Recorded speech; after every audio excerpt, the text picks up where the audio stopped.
Alright guys, a quick one. Here, I'll detail how to change language on LG TV.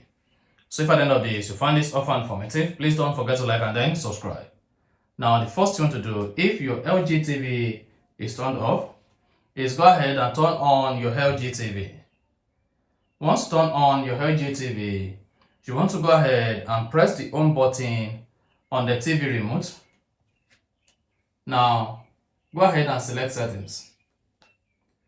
Then navigate through the settings page. Just keep scrolling down until you get to general. Press the side arrow to go to language. Click on OK. Now you should see menu language, primary audio language, secondary audio language, test language.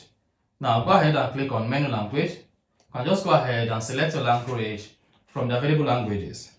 If you want to change the primary audio language, select the available languages. Search through the available language and select your language. Again, if you want to change your secondary language or test language, just go ahead and then select the language you want to use. If you want to change your country or region, select broadcast country. And then that is it. So if you found this offer informative, please don't forget to like and then subscribe.